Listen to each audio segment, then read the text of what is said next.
नमस्कार. आज आपण सोयाबीनची अशी चमचमीत रेसिपी बघणार आहे. एकदा ही रेसिपी तुम्ही नक्की ट्राय करून बघा. त्यासाठी सोयाबीन घेऊन घ्यायचे आहे. आता सोयाबीन आपल्याला वाफवून घ्यायचे आहे. त्यासाठी गॅसवर कढई ठेवायची.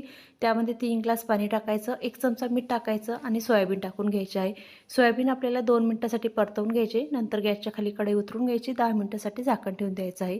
आता इथं मसाला बारीक करून घ्यायचा आहे. त्यासाठी आलं लसूण घ्यायचं. त्याआधी थोडं मिक्सरला फिरवून घ्यायचं.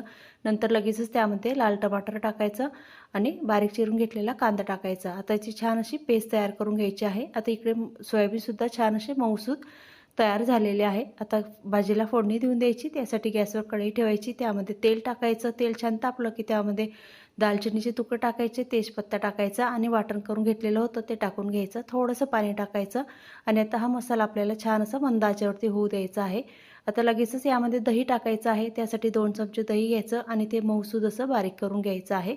आता 5 मिनिटं मसालासुद्धा आपला छान असा परतवून झालेला आहे. आता यामध्ये आवडीनुसार तिखट टाकायचं, अर्धा चमचा हळद टाकायची, अर्धा चमचा गरम मसाला, 2 चमचे धना पावडर टाकायची आणि कस्तुरी मेथी टाकून द्यायची आहे. आता हा पूर्ण मसाला छान असा मिक्स करून घ्यायचा आणि मंद आचेवरती हा मसाला आपल्याला होऊ द्यायचा आहे.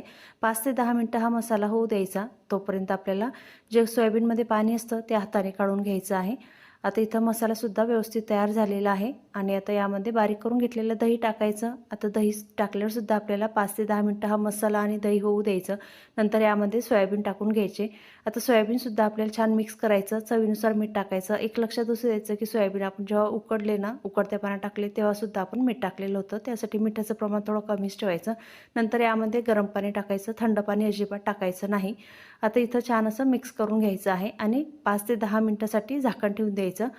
10 मिनिटानंतर झाकण काढून घ्यायचं आणि आता छान अशी चमचमीत अशी सोयाबीनची भाजी तयार झालेली आहे.